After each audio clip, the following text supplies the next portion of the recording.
I appreciate it. I'm excited to be here and talking to other teachers about the technological opportunities we have, hopefully available to all of you after I get with Wendy and we try to figure out what the best bang for our buck is in terms of technology to get to you all.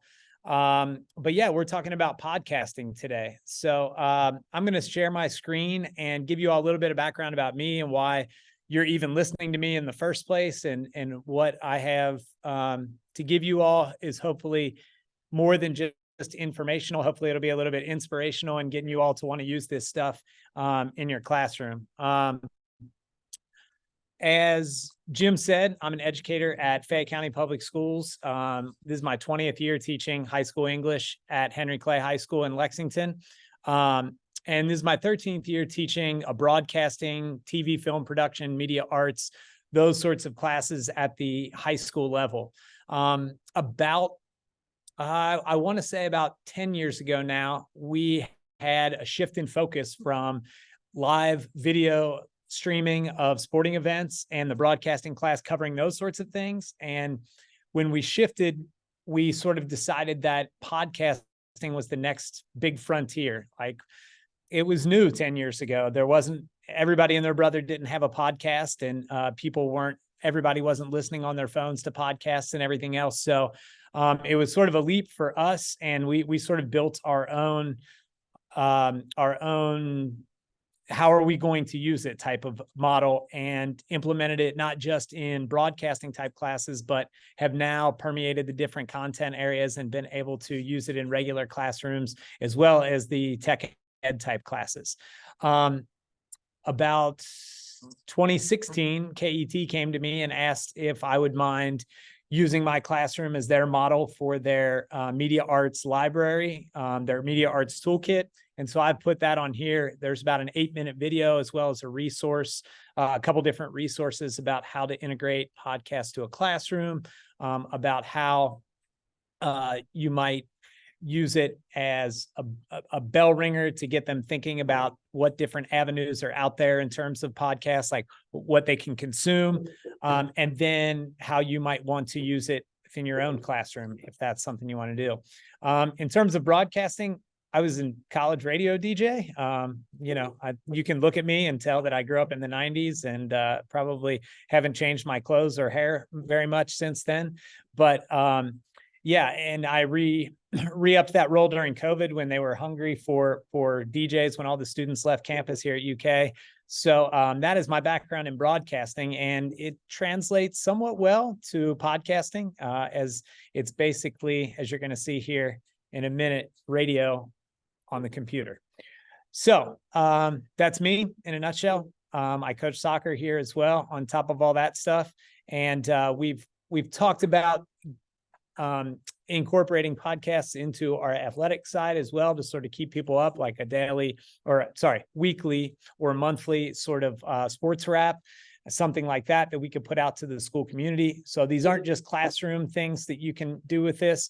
It's also to promote informational access to both teachers, students, parents, and the school community at large. You can use this stuff for. So with that said, what is podcasting? I'm hoping that most of you know generally what podcasting is, but if not, here's the basic gist of it. So it's any digital audio program, right? Most of the ones that we are familiar with are episodic, right? So they're either daily or once a week or maybe twice a month, and usually part of a larger series. Yeah, Cynthia, do you have something?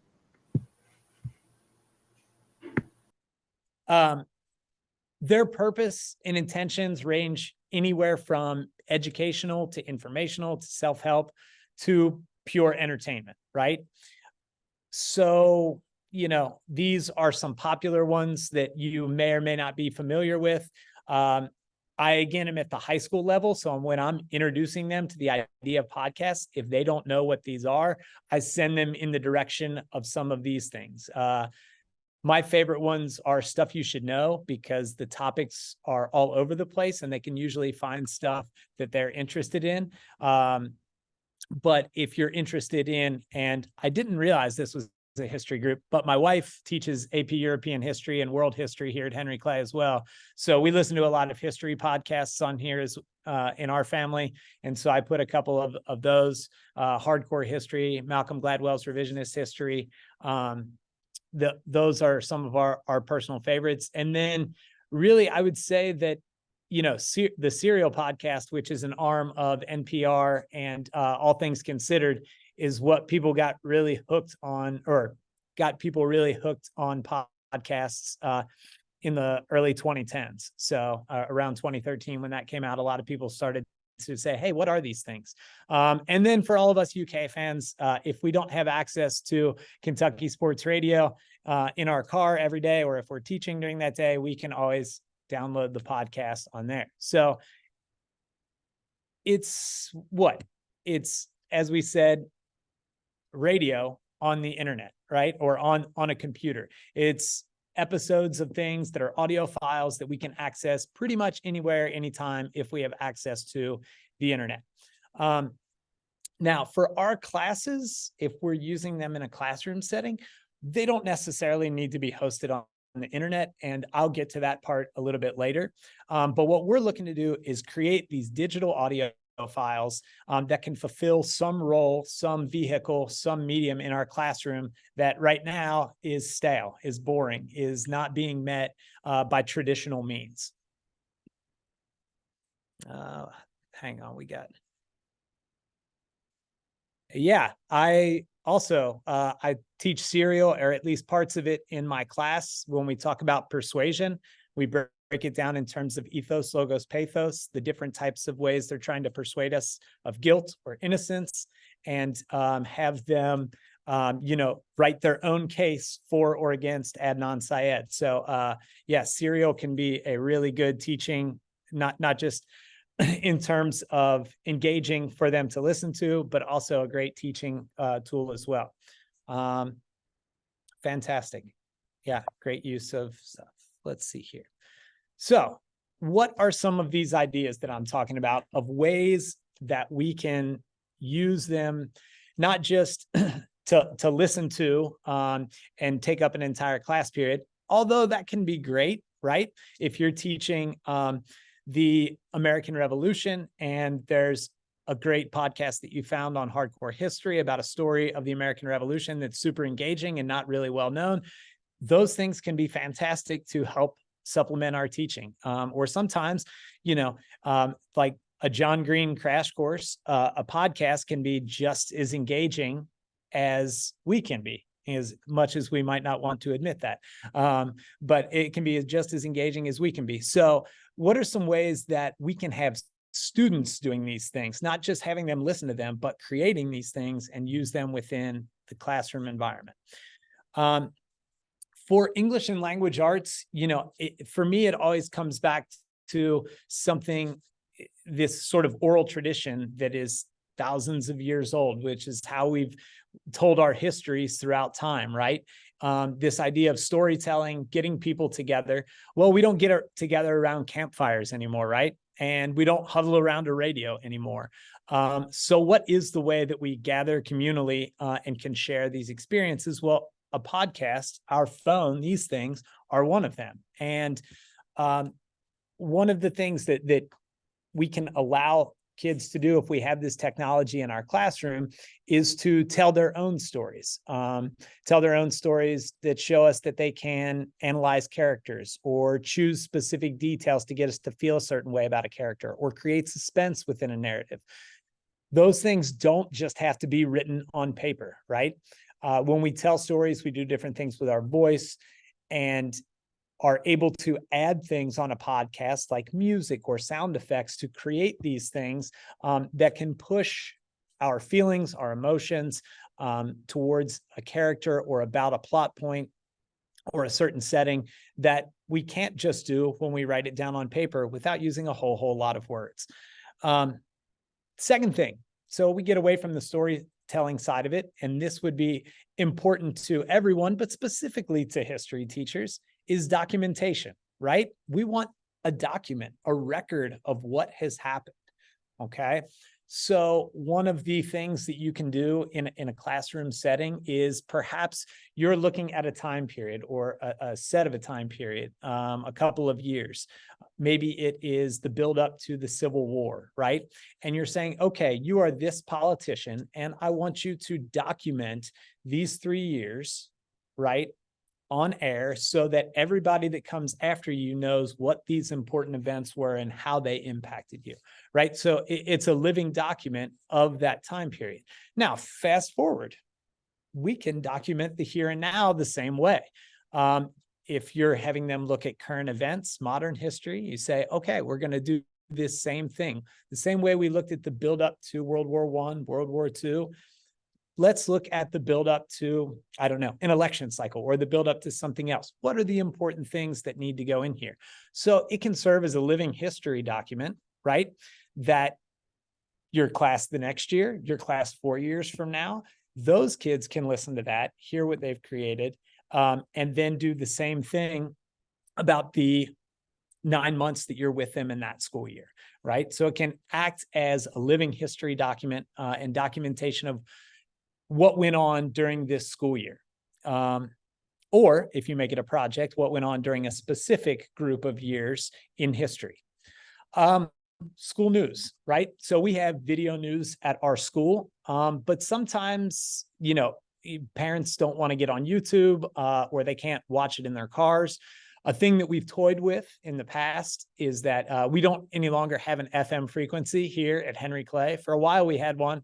It was about I don't know, probably a 400-yard radius around the school, maybe a quarter-mile radius around the school. But that's since, gone the way of everything else and digitized, right? And so now what we need to do to get that out to people is just email out a link every morning. Hey, you want to know what's going on? And we can simply record a podcast, a minute, 3 minutes, somewhere in that range, where they can get on and hear the club news, the sports news, any sort of reminders about events coming up at the school, permission slips that need to be handed in, things like that. So those are other school or classroom uses for the news. Now, a couple more, and then I'll stop boring you with all my ideas and start to get some feedback and get some ideas of what you all think. Presentations, obviously, history, social studies, science, English, health classes even, record students relaying information about a topic. One of the scariest inventions in modern history is the camera, right? Nobody likes the way that they look on camera. The recording of audio is the same way at first, but at least they get to hide behind a microphone, right? They're not exposed in front of a camera. So a lot of times the kids that are reluctant to have themselves recorded in terms of have their face recorded and their body movements and everything else will be willing to record their voice on something or read something off a paper into a microphone. What this, to me, allows you to do is assess them in another way, right? If they're just going to type a whole paper out, it's boring to just read straight off the paper what they've written. The podcast is usually more about interaction. So if you have group presentations, a lot of times it's beneficial, instead of having them, memorize the information, they have a cue card or something like that. And instead of presenting it in front of the class, they can, in a much less scary environment, they can record exactly what it is that they were going to say. And you can listen to that in a setting that's kind of non-threatening to them. And it gives you another medium in which they can do that. Now, there's some kids that presenting doesn't bother them, so it's no big deal. But if you do a lot of presentations, maybe you switch it up. Maybe you do one podcast, then you do a presentation, then you let them choose for the third one, which one they liked the best. The last one, interviews. And this is something that we've just started doing recently. We introduced it as ways to get to know our new teachers, right? And so I had somebody from my broadcasting class go with just an audio recorder, and that's all they had, and do an interview. And we had a standard 7 questions that were pretty rapid fire. It took about 2 minutes. And we put that up for, a little while for parents and for students and anybody that wanted to listen to and get to know who those teachers were. They could hear their answers to those questions. And it worked out well, right? We got some, those teachers felt like they were being heard, being seen, that they got to tell everybody that had them in class or didn't have them in class who they were, so that if they saw them in the hall, they didn't seem like a stranger.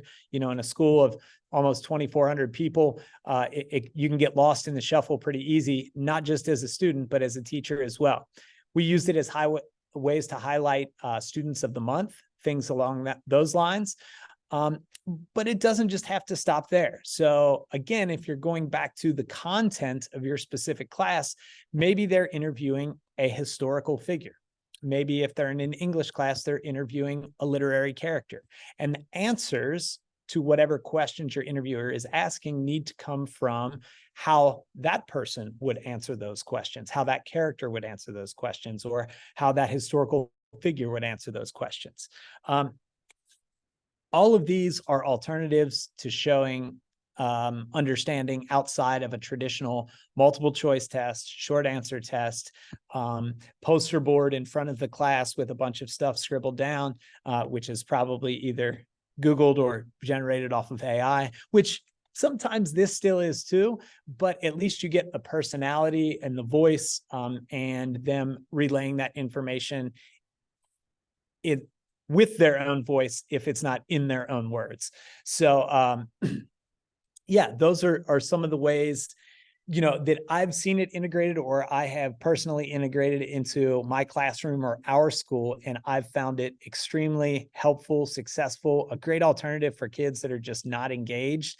All of a sudden you put a microphone and a mixing board in front of some kids, and it's a whole new world, right?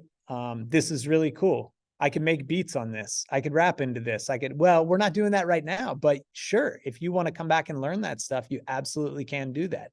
Why don't we just start with you putting your voice on this thing for this project and go from there? So having this technology in the classroom just available so that kids can see it laid out, see what it looks like.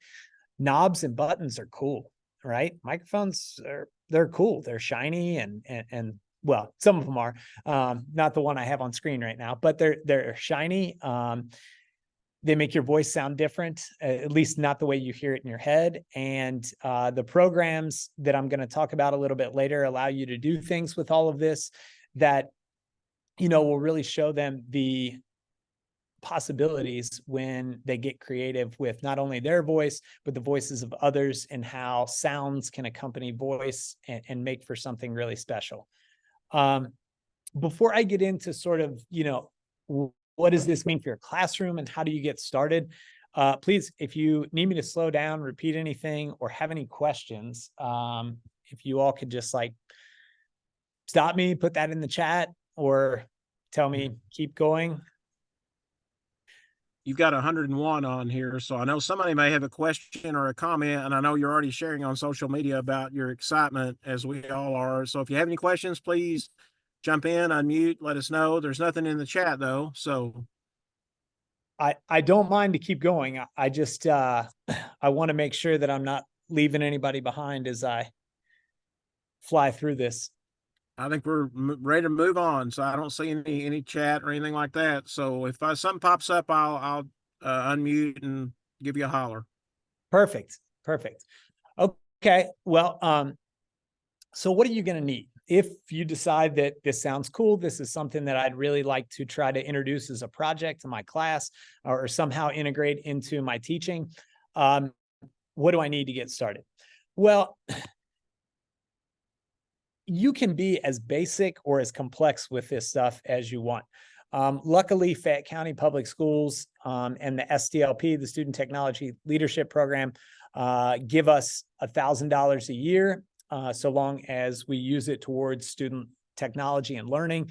And for a long time, that's been with our TV, radio, broadcasting program and film. And so we've gotten, over the past decade, a lot of fun toys, you know, to play with. The simplest thing you can do is buy a microphone, right? Buy a microphone that plugs in USB to your laptop, to your computer, and that will allow you to record sound. The two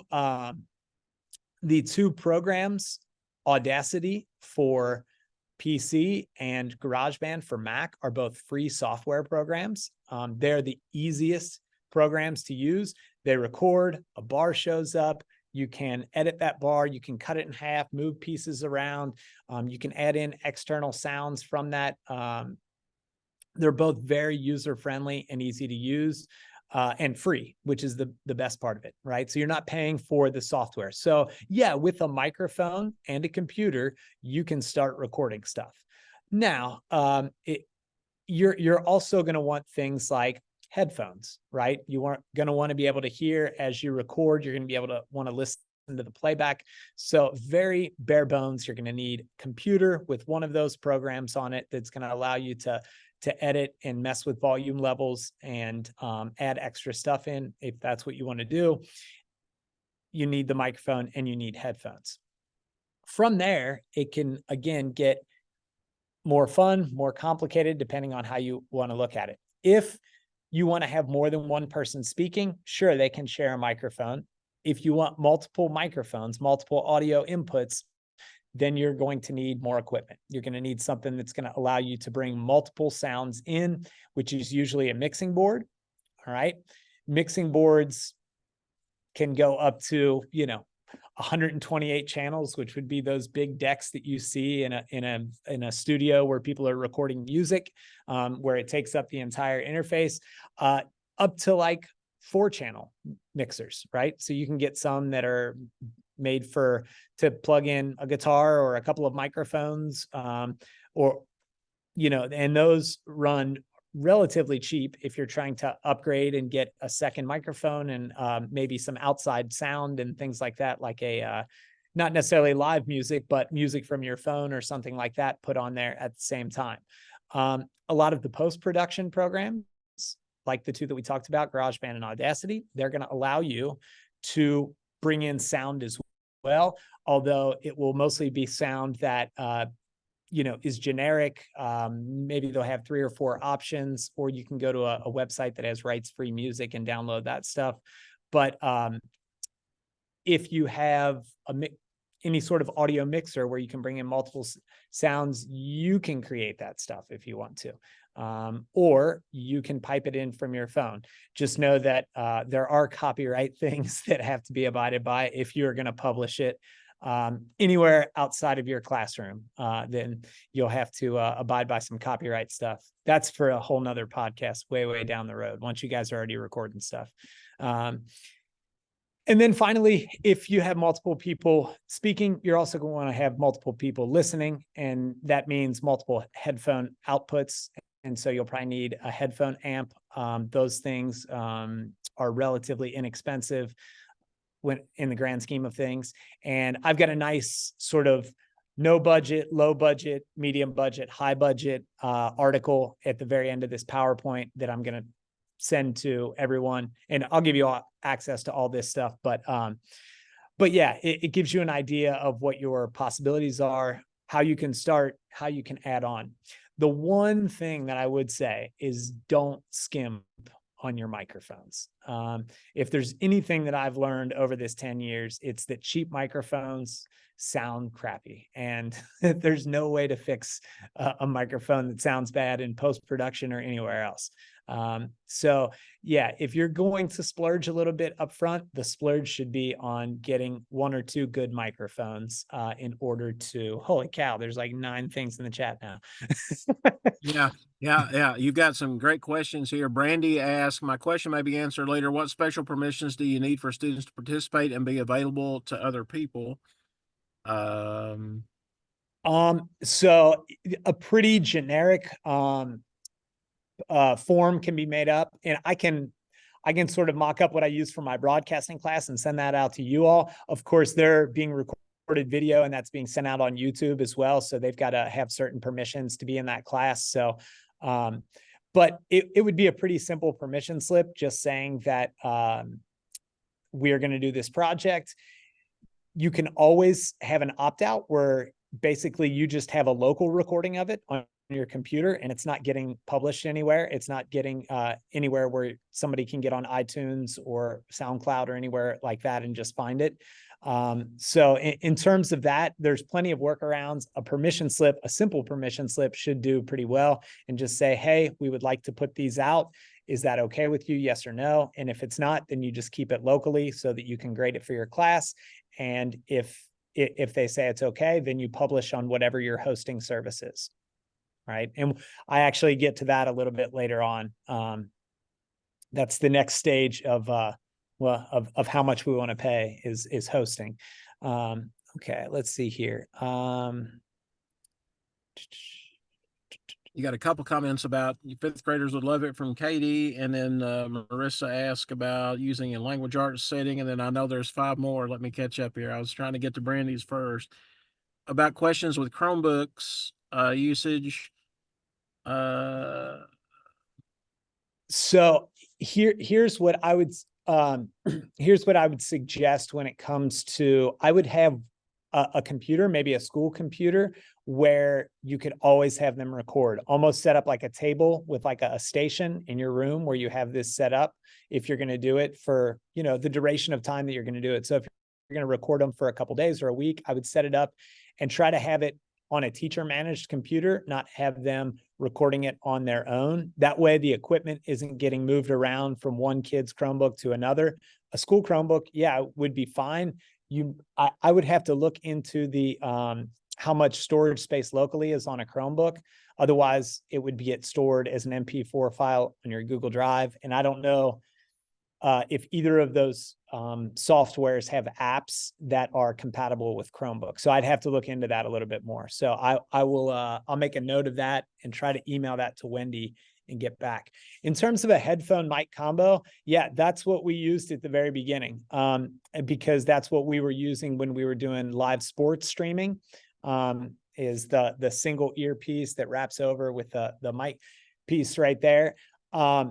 Just know that those microphones aren't going to be as high quality. It's not to say you can't find ones that'll work. They absolutely will work. Again, you're going to be nitpicking quality once you get past a certain point. So anything that you buy for around like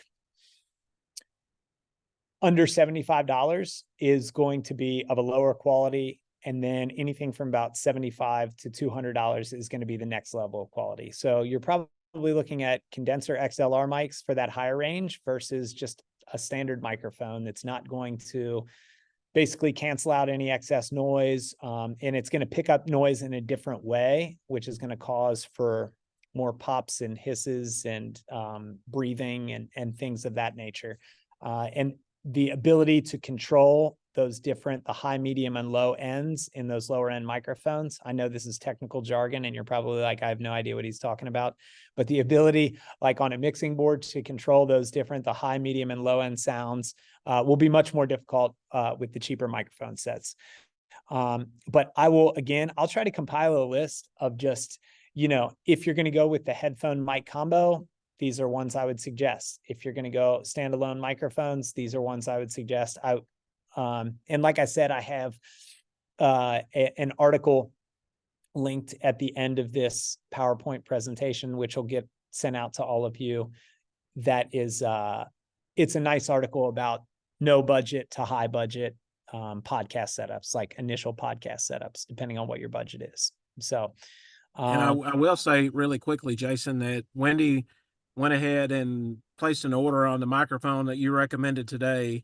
So, and then looking at headphones, so she is gonna purchase those for everybody that's on. I know we've got about 100 people right now. So we're gonna take Jason's recommendation based upon what our budget may be and get everybody equipment to get you started. So just wanted to share that. Do you thank Wendy? Send her a message, thank her, as she's always looking out for you all and wanting to get you the very best. So sorry, Jason, just want to share that and we'll need that recommendation list as well as we move further on. So there you go. I'll let you have it back. I see lots of great comments in the people chat are as pumped. always. Yeah, definitely. Free technology is awesome. That's great. Yeah. Well, okay. Well, I'm gonna keep going here. I think we hit up. Somebody put, some of the stuff that they have. Jeremy, that's a nice setup that you all have. If that's what you're looking at, or if that's what you have, I'm gonna keep going here, and I've got a note to put down to find out about Chromebooks and apps for the Chromebooks, or again, if your district or school has a PC or a Mac, or I don't know, a working computer, a teacher computer, or something like that.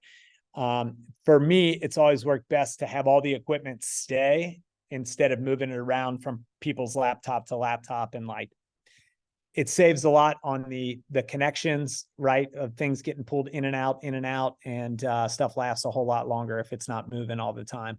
Okay, I'm going to get back to it. And then again, keep firing away questions, and I'll kind of go and answer them as I go.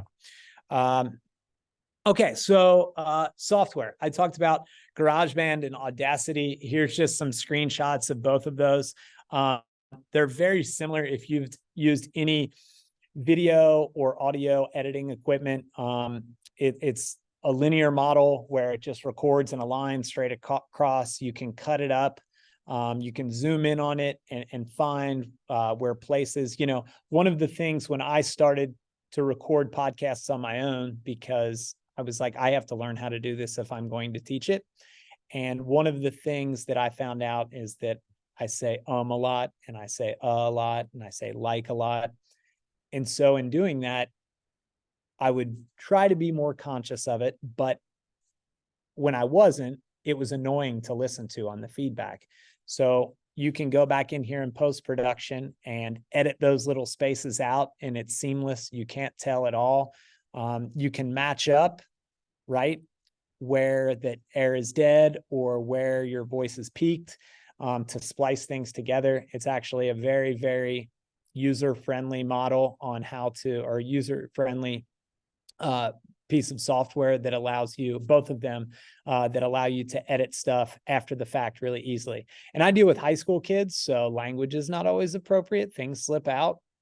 Very easy to edit things out after the fact if that's the case. What I always tell them is keep recording and we'll fix it afterwards, right? Don't keep stopping and starting over and trying to get a perfect take over and over and over again. That's what we do with our morning news. We've got to get a clean take, but for everything else, we edit. So the software is free. There are Pro Tools and other things that you can get that do cost. And I'm sure they have many other features that I'm not aware of. I'm not a sound engineer. And you don't have to be either to use these two programs. And that's the last thing I'll say for them, is that they're simple. You don't have to have an degree in advanced sound design in order to use these and to teach people how to use these.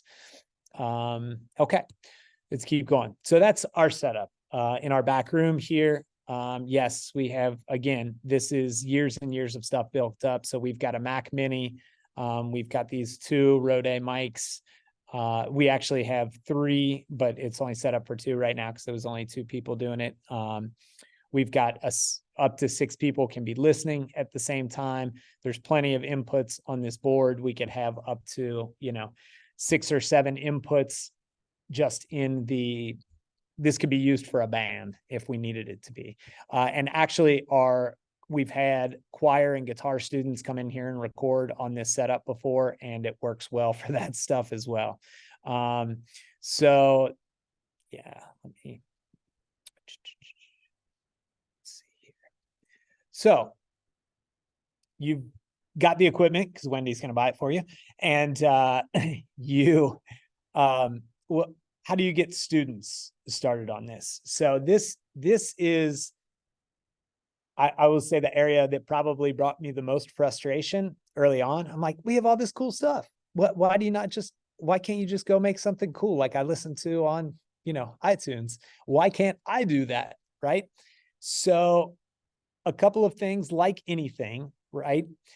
I had to make a lot of these mistakes for myself. And, coming from a background of being on air, on a radio show, there wasn't second takes and editing and all of that. But I also have some background in film editing. And so my model was to revert to what we do with filmmaking, which is you have to put way, way more into the pre-production side of this, which what that means is that, think of it in terms of writing an essay. You don't publish your first draft of an essay, right? And so do you have an outline? Do you have a rough draft and then a second draft and then a final draft? You know, what is your process? This sort of works the same way, right? So if your pre-write or your pre-production side is good, the podcast will be good. What they record will be good if they've done the work on the front end. So to me, this is the content piece, right? This is where we make sure they know what the heck they're talking about before we let them hit record. Okay. Now you can organize that however you want. In my broadcasting class, they have a podcast pre-write sheet, right? And I'm going to sort of go through a rundown of what you should want out of something like this. And I won't take a whole lot of time reading through all of this, but the more specific that they can be, I'm not talking about writing out everything they're going to say, but the more specific they can be about what points they have to hit, what their topic is specifically, how long they're going to talk about those things, the more specific they can be, the better it will be, right? Because that means they put some thought into it. They didn't just write some stuff down. Also, if it's things that need to be researched, whether it's from their textbook or from the internet, make sure that they're letting you know where it came from, page numbers or website URLs or things like that. That holds them accountable to getting those things correct, right? So maybe those are the things that they want to write down specifically because dates, people, names, statistics, those are the things that they don't want to get wrong. That's the important information, right? So first thing is be specific, right? They can't hand me in a sheet that says, hey, our topic is sports. No, that's way too general. Way too general. You're not just going to get on there for 15 minutes and talk about sports, right? There's no structure if they do that. So University of Kentucky weekend sports wrap. That's good. That's specific. You've got 4 or 5 things that you can discuss within a 15-minute time frame or 10 minutes or however long it is. And then they break it down for me by segments, right? So maybe football upsets Louisville is going to be 5 minutes. Volleyball wins the SEC again is going to be 4 minutes. Men's basketball sets records beating Marshall, another 4 minutes. Stoops to Texas A&M rumors is going to be 2 minutes. Now I know exactly what they're going to talk about, for how long they're going to talk about it. Now, is that strict? Like, there's not a horn going off after 4 minutes if they've gone over, right, to interrupt them, but it gives them a rough idea like, hey, we're 9 minutes in, we should probably be moving on to the next thing. Both of those audio programs that I showed you, Audacity and GarageBand, will have a counter once they hit record, so they won't have to keep a watch or anything else. The counter is right there in front of them, and they know, hey, it's probably about time to move on. Next, what you want to see on there is who's going to be speaking, right? Are they both talking about things? Is person 1 doing the first segment, person 2 doing the second segment? Are they going to riff off of one another? You know, what is sort of the dynamic between the two? Who's going to be speaking at one point? There is nothing more unlistenable than 2 or 3 or sometimes 4 voices all trying to talk over one another or all trying to talk at the same time and then stopping. No, you go. No, you go. Unlistenable. And yes, it could be fixed in post-production, but it also can be fixed in pre-production by just simply putting who's going to be doing what and sort of knowing the cues of when the next person is going to speak. Again, statistics and research, the things that you want to include, but likely won't remember perfectly, have that stuff printed out. Have that stuff written down verbatim, the tough stuff to remember. And then your speaking, your rapport, your back and forth, or if you're by yourself, what you're filling it in with, that can easily fill that other space, but make sure you get the details right. And for me, as I've used this in my English classes, that's what I always tell them. If you are interviewing Jay Gatsby, right, make sure you're getting the details correct of what Jay Gatsby is saying about what he did and who he's in love with and all of these other things. Make sure you get those details right, because that's what you're getting scored on if you're doing this for an English class. If it's like episodic, a sign on and a sign off, have those things written out, how they're introducing themselves, how they're signing off of the podcast. And then finally, make sure that they, you, anybody else that's involved in the podcast knows what the purpose and the tone of it is going to be, right? It's to entertain. It's going to be lighthearted and fun, or it's to entertain, but it's going to be inflammatory and combative and debate back and forth, right? Or it's going to be to inform, and it's going to be very academic and stately, right? That just so that they know this is how I'm supposed to carry myself for the duration of time that I'm speaking on this microphone. All right. So those are my, sort of, again, that was the area where I whiffed when I first started doing this. Is I was just like, yeah, go back there and record a podcast. And the stuff that I got was terrible and horrible to listen to, and not researched well. And from a sound perspective, just unlistenable, people talking over one another. So yeah, the biggest thing is have a good, whatever your assignment is going to be, make sure that you look at that pre-write before you greenlight them to go start recording something. Okay. All right. Let me look at the chat real quick. Just excitement. Okay, cool. Yeah. Fantastic. And yes, Joanne, you will be able to do this. So I see your comment. So excited. I hope I can do it. You absolutely, all of you can do this. So, yep.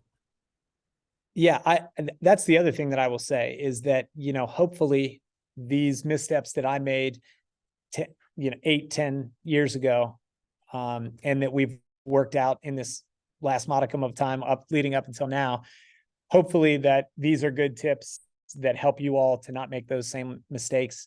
And hopefully once you get to step 2, you can just hit that red button, right? Again, first step of production and recording, have that pre-write sheet ready, intro written out completely, timeline, segment breakdown, and outro, like that stuff's locked down, ready to go. Then just hit record. Almost anything, as long as the sound levels are okay, which you should check probably before you do it, just record for 2 or 3 seconds and then play it back right away. Make sure that it's recording at a level that you can hear everyone. If you have the luxury of a mixing board, you can toy with that stuff. And that will be, again, for another segment later on down the line, another PD later on down the line. Once you guys get, some of you all get, well, everybody gets stuff, but I'll do some on the post-production and sound editing and also sound levels. But most everything else can be fixed in post-production. Some of the sound issues can be, but everything else can be fixed for the most part.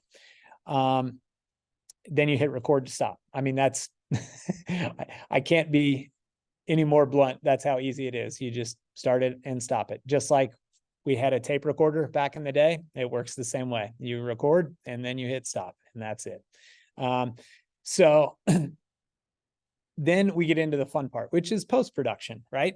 What can be fixed? Well, almost everything. Like I said, sound levels only to a certain extent. There's only so much you can raise the sound level up or lower it down if it's too loud or too soft.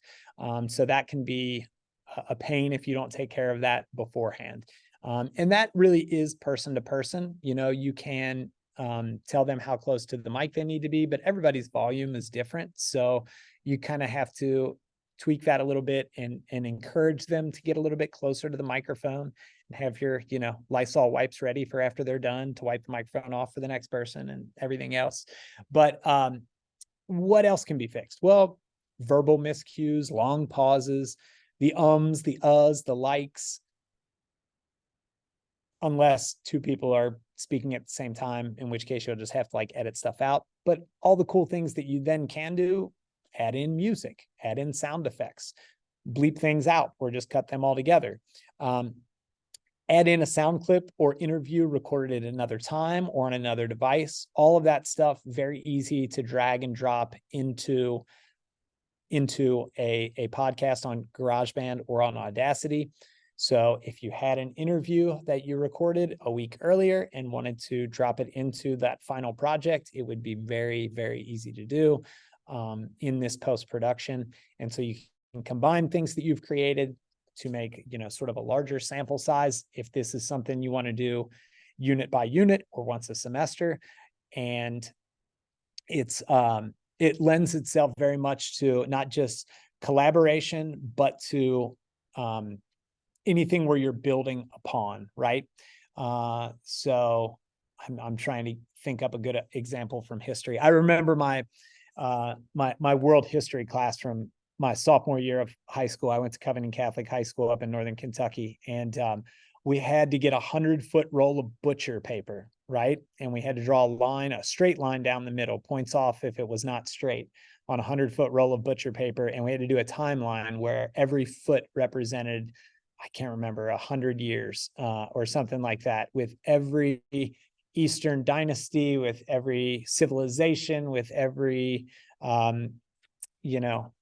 European monarchy and everything else on there. It was the most miserable experience of my life. It took us all semester, and then our teacher threw them in an incinerator and burned them all. So that we wouldn't pass them on from year to year after we presented them, right? Unfurled all this butcher paper. And I thought to myself, like, there had to be a cooler way to do this that, wouldn't cause children so much pain and anguish when they saw that thing go up in flames. And then I realized it's the podcast. You can have this timeline done on something like a podcast, recorded in an audio format. You could add visuals to it if you wanted to, but in the talking of this and making of this, I don't have to burn it for all eternity, right? I can add on to it every year. I can have people go back and say, hey, what did they leave out? Or I can have people go in and, sort of add to from more modern events. We can use these things as a jumping off point and not just a final piece of like, this is it. This only exists in this form. These things are always able to be manipulated, added to, and used over and over again, or tweaked over and over again. So sorry about I'm just unleashing some trauma on you all. I apologize for that. I'll keep going here. Okay, so yeah, what's next? You got to get some equipment, right? You got to get some equipment and, figure out, where does this work for your teaching style, for your units, for your classroom, to maybe try to integrate it at some point second semester. Let's see here. Oh, actually, I jumped ahead here. Let me come back to that idea. So you've recorded it. Sorry. You've got your file. Okay. You've got your file. It's a GarageBand file. It's an Audacity file. You've got it. You're ready to go. I want the world to hear this. My kids do all these great things. What do we do now? Well, when you've made all your edits in post-production, your file's ready to be heard, but it's only going to exist as a project file in that in that program or that application, right? A GarageBand file or an Audacity file until you export it. So you're going to want to export that as an MP3 file. And then once you do, you can put it wherever. You can email it to somebody. You can upload it to your Google Drive. More importantly, you can find some sort of platform where you can share this with other people. Again, I think it's probably a good idea to get some sort of waiver, some sort of permission slip, in order to let people know that their kid's voice and their ideas are going to be out there, and this project for them is going to be out there. But if you do that, then you can just figure out what works best for you to host. And that's really going to be determined by how much content you're going to create, right? How much content you as an individual, your department, or your grade level, or maybe even the school as a whole is going to want to put out with this, right? If you're just grading it for your class, you don't need to share it to any sites or do anything like that. You can just keep it locally on that computer. You can listen to it as a file through that program. And yeah, if you want to export it as an MP3, so you could listen to it on your phone, you could do that. But if there's more than just you and your school that are on board with this, or if your kids are producing multiple of these, then absolutely you can look at some platforms like Podbean or Buzzsprout. Anchor is what we have always used here. They got bought out by Spotify a couple years back. Podomatic is what we used at the very, very beginning, right when I very first started doing this. SoundCloud. All of these have a free, usually up to about 2 hours a month of audio that you can host for free on their server. And what they'll do then is they'll either give you a URL to your channel. So it might be Mr. Behler's broadcasting class. That could be our channel.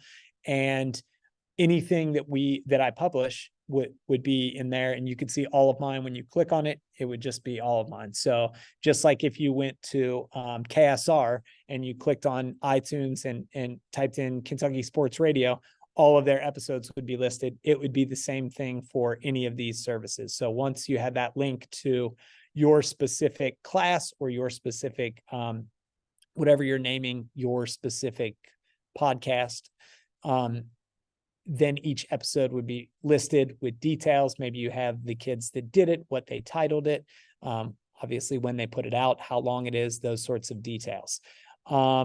These all also have upgrades that you can purchase to get more storage space, hosting space, right? All of these platforms have that. These are not the only ones, right? These are just some of the most popular ones. Let's see what we got here. Yes. Okay. So is this something that young kids are able to do? Absolutely. All right. So I have a 7-year-old at my house. He's a second grader at Ashland Elementary here in Lexington. And I bring this stuff home periodically. Some of the audio recording equipment. Like I said, I do a podcast. I like to keep myself sharp and make sure I know how to practice this trade. He is into, again, this is a 7-year-old just wanting to talk into a microphone, but he is into sports, right? And so he said, Dad, can I watch the UK game back and do my own commentary on it? I said, yeah, sure, buddy. Let's record some of that. Okay. It really depends what the unit is, but what I was talking about at the very beginning, the idea of storytelling, right? This is 21st century storytelling. This is how we record our thoughts and ideas, a lot of us, in the 21st century. So whatever stories it is that your students have to tell, you just need to make sure that you give them some structure beforehand and say, like, okay, you're going to talk about this and then this and then this. And then, yes, absolutely. Any age, I would say, K through 5, this applies to just as much as high school. The products are going to be different. Absolutely. But I still think they will get a kick out of hearing themselves recorded. And once that novelty is gone and you say, okay, well, now what I need you to do is show me that you understand this. Show me that you understand who Abraham Lincoln was. Tell me about who Abraham Lincoln was. And they can go back and they can tell you the things that they know. Maybe their penmanship isn't great yet. I know my 7-year-old's isn't. And so his handwriting's not great, but he could tell me everything about Bass Reeves. That was his Black History Month guy last February. And to this day, he can still tell me pre-Paramount Plus streaming, lawman Bass Reeves. I had no idea who Bass Reeves was, but he told me all about that. And if I could have very easily, if I were his teacher, had him record that. Instead of writing it down or instead of, making a poster or anything else. So absolutely, I think that this is something that applies to every age of kid and can be implemented into any classroom. You just have to get a little creative about how what you want to have them do with it in terms of the content of your class.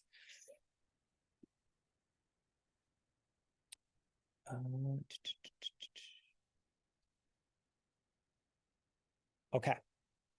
Yeah. I'm going to keep going here. I'm almost done. So how to grade this stuff. So if we're going to make this, a project, what are we going to do about, grading it? Well, obviously we're not going to grade them on the technical specs of the podcasting stuff, right?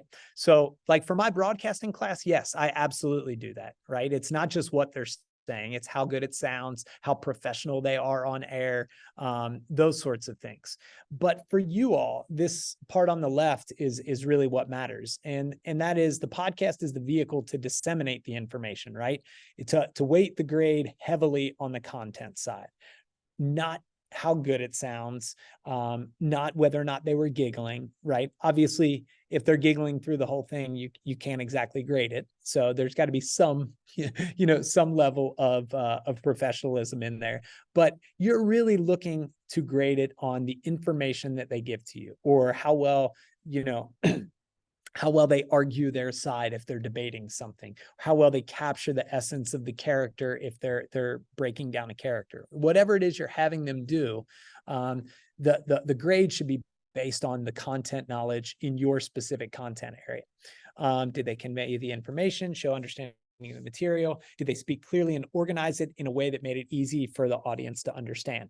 And a lot of that stuff falls back on the teacher, and that very first thing that I talked about, and that idea of pre-production or pre-writing. So if you come up with a good form for them to fill out beforehand, and you can make sure if they answer these questions correctly, if they organize it in this manner, then they'll do a good job on presenting it. And then hit record and let them do it. I think that that's the best way to go.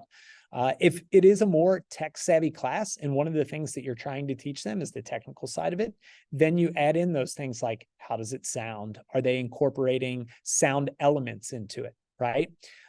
You could even do a little bit of that in, let's say, an English or language arts class, right? So I want you to find a piece of music or a sound that helps to convey the mood or the tone of what you're trying to get across, right? And so you can find other ways to bring audio elements into other audio elements into the fold, into how you're going to assess it and grade it. But I would really make the most of it be about the content, your content area. All right.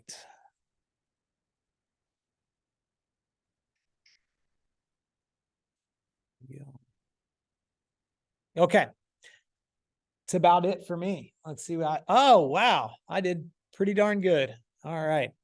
3 minutes to spare. Sorry if you were hoping to get out of here early, but I took all 57 minutes. That article at the bottom, again, we'll send these whole slides, the whole slide deck out to you all. The article at the bottom is the one that's got no budget, low budget, medium budget, high budget ideas. The KET learning sheet and the video from when they put together the Media Arts Toolkit, which featured my class, those are on there as well. I'll have Wendy send out my email as well. If you all want to shoot any ideas off me or get my thoughts, I'm more than happy to, to give you my 2 cents. Don't even know that it's still worth 2 cents, but I'll give you what I know. But yeah, it's been great being with you all today. We are planning on following up in the spring with a couple more in-depth how-tos once maybe some of the equipment gets out to all of you, and give you some more ideas maybe on how to incorporate stuff into your classroom and to make things a little bit more fun for your students.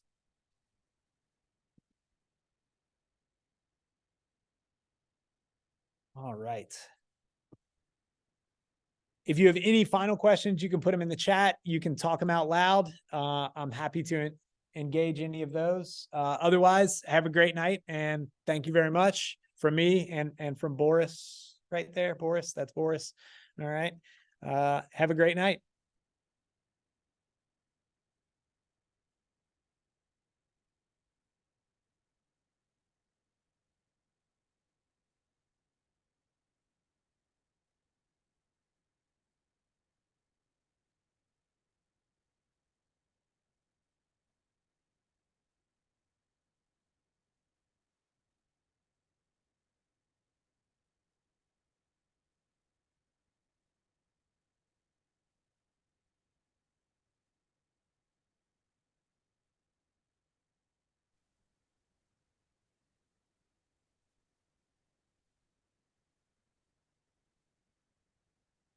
Did everybody get, sorry about that, Jason, my laptop died in my car and I had to log in on another laptop really fast. So Oh, it's all good. The yeah, link popped out. Let's see here. yeah, Before you went down, the link popped out. yeah, I got it. So I will repost that really quick. My apologies, everybody.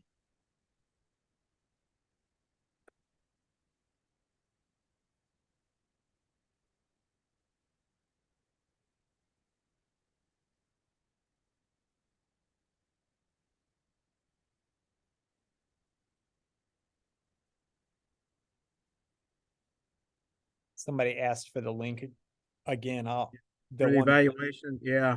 Give me just a second. I'm gonna, since that other laptop. I put it on there for you. I just copy and pasted Okay. you. Got Yeah. it. Got it. Yeah. Yeah. Thank you. Thank you. Thank you. No problem.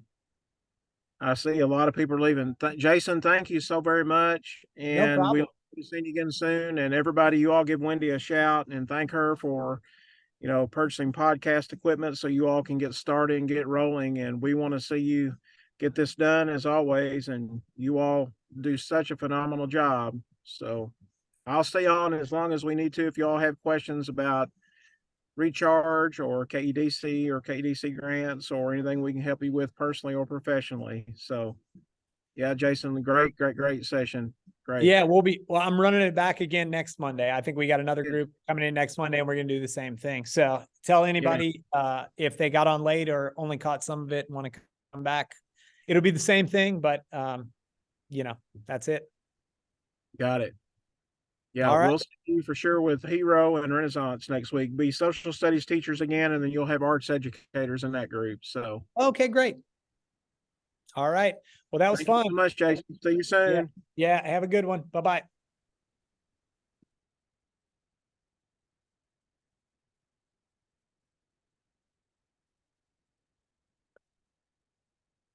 Hey, Dr. Evans, I have a